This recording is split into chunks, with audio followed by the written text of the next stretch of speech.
শুধু আমি পারবো একমাত্র ভালো করতে। শুধু তুমি একমাত্র রুগীকে ভালো করতে। তুমি হাত খান্ডা নামে দেবে আর হাত উঠাই বেড়া। আর হাত উঠাই বেড়া। ভালো করে বসো, এবার ভালো করে বসো। হ্যাঁ, তাকাও তাকাও এবং জোরসে কথা বলো। ভিডিও করা হচ্ছে, তাতে কি তোমার কোনো সমস্যা? জি না। জি না, অসুবিধা না। আরও তো ভালো নাকি, তোমাকে মানুষ দিচ্ছে, তাই না? জি। আচ্ছা, আমার দেখছি। হ্যাঁ তোমাকে দেখছি। আমি বলছি কি, রুগীকে ভালো আর মন্দ সব কিছু করার মালিক হচ্ছে আল্লাহ। জি। আমরা কেউ না। আমরা কি কেউ আমাদের কোনো ক্ষমতা আছে কি? ক্ষমতা নাই, তবু সাধারণভাবে ক্ষমতা আছে।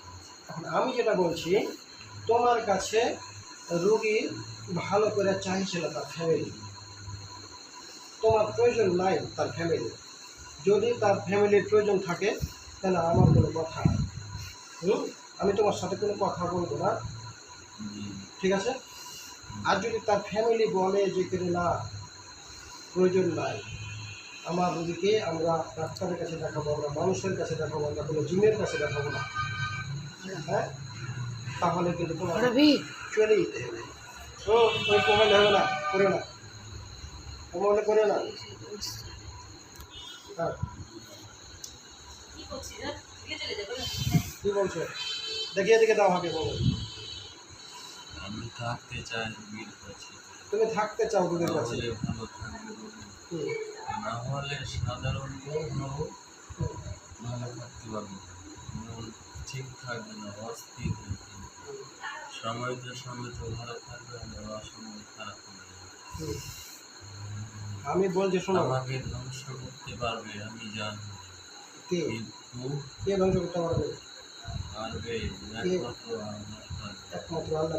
আলহামদুলিল্লাহ যে তুমি একজন বেধর্মী হয়েও আল্লাহকে যে ডাকছো বা আল্লাহকে বলছো, আর এটা কিন্তু আল্লাহ কোরআনে বলছে যে যারা বেধর্মী, যারা কুফরি করে, হ্যাঁ, যারা মুসলমান থেকে বাহিরেও আছে, তারাও কিন্তু জাইনা শুনা করে এবং আল্লাহ যে সঠিক, আল্লাহ যে একজন আছে, তার উপর তার কেউ নাই, এটা কিন্তু তারা জানে।